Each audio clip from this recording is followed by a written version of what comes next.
Assalamualaikum warahmatullahi wabarakatuh. Salam, Om Swastiastu, Namo Buddhaya, salam kebajikan untuk kita semua. Hukum internasional merupakan hukum yang mengatur aktivitas berskala nasional. Dengan demikian dapat diartikan subjek hukum internasional yaitu pihak-pihak yang dapat dibebani hak-hak dan kewajibannya sesuai yang diatur dalam hukum internasional. Di sini juga ada menurut Mohtar Kusuma Atmaja, subjek hukum internasional adalah segala sesuatu yang menurut hukum dapat memiliki hak serta kewajiban dan memiliki kewenangan untuk melakukan hubungan hukum menurut ketentuan internasional yang berlaku. Hukum internasional. Nah, contoh subjek hukum internasional yang pertama itu ada negara. Nah, kenapa sih negara itu bisa disebut sebagai subjek hukum internasional? Nah, menurut Konvensi Montevideo pada 1949, kualifikasi suatu negara sebagai subjek hukum internasional adalah yang pertama, mempunyai penduduk yang tetap. Yang kedua, memiliki wilayah tertentu. Yang ketiga, pemerintahan yang sah atau berdaulat. Dan yang keempat, negara itu tersebut mempunyai kemampuan mengadakan hubungan dengan negara lain. Selanjutnya itu ada organisasi internasional. Suatu organisasi internasional masuk ke dalam subjek hukum internasional jika dilihat pada perjanjian yang mendasari berdirinya organisasi tersebut. Dalam perjanjian itu dirumuskan hak-hak, kewajiban, dan kewenangan organ-organ lembaga tersebut. Nah, ada 3 kualifikasi yang dimaksud di atas. Yang pertama yaitu organisasi keanggotaan global dengan tujuan umum seperti PBB.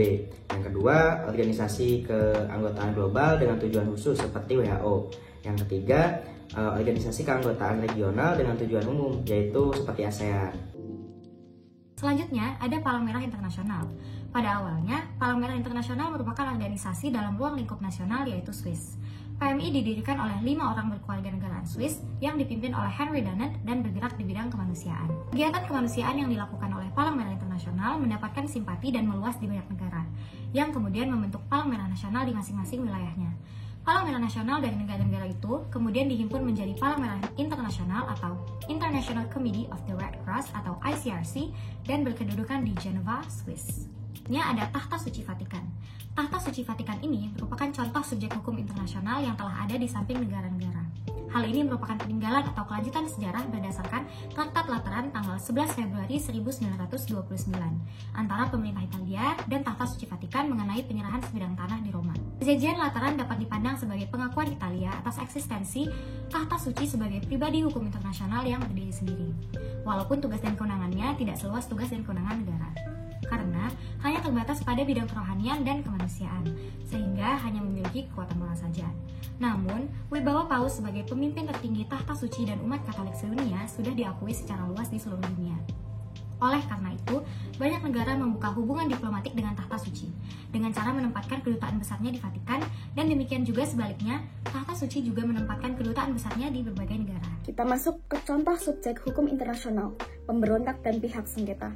Pemberontakan dan pihak sengketa mampu dikatakan sebagai subjek hukum internasional apabila sudah terorganisir, menaati hukum perang, memiliki wilayah kekuasaan, mampu melakukan hubungan dengan negara lain, dan menentukan nasibnya sendiri, sudah menganut sistem ekonomi, politik, dan sosial.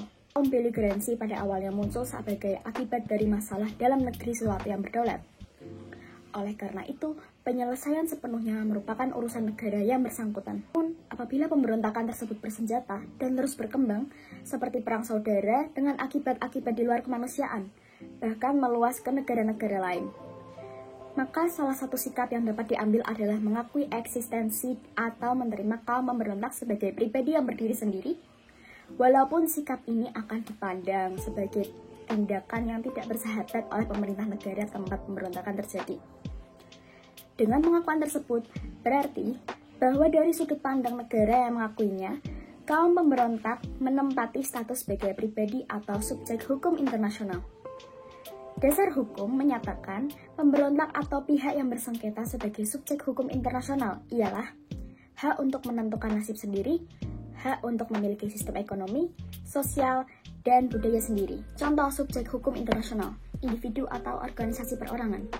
Individu organisasi perorangan ini di dalam Perjanjian Versailles 1919 memuat sejumlah pasal yang memungkinkan individu untuk mengajukan perkara secara internasional ke Mahkamah Arbitrase Internasional. Pertumbuhan dan perkembangan kaidah-kaidah hukum internasional yang memberikan hak dan membebani kewajiban serta tanggung jawab secara langsung kepada individu yang semakin bertambah pesat, terutama setelah Perang Dunia Kedua. Lahirnya Deklarasi Universal tentang Hak Asasi Manusia atau Universal Declaration of Human Rights pada tanggal 10 Desember 1948 dan diikuti dengan lahirnya beberapa konvensi-konvensi hak asasi manusia di berbagai kawasan. Dan hal ini semakin mengukuhkan eksistensi individu sebagai subjek hukum internasional yang mandiri.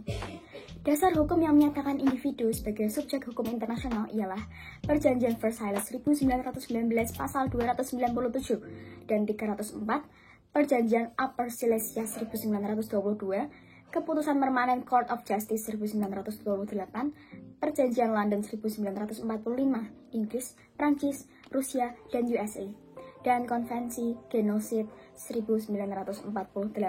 Dapat disimpulkan bahwa subjek hukum internasional adalah semua pihak atau entitas yang dapat dibebani oleh hak dan kewajiban yang diatur oleh hukum internasional.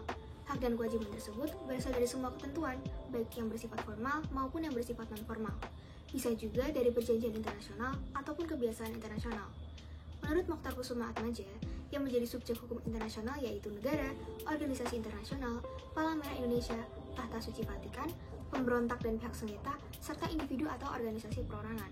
Adalah daftar pustaka yang kami gunakan sebagai literatur dan referensi bahan ajar tugas akhir semester 1 mata kuliah Internet of Things dari kelompok 1, kelas K, Fakultas Hukum, Universitas Diponegoro Angkatan 2022.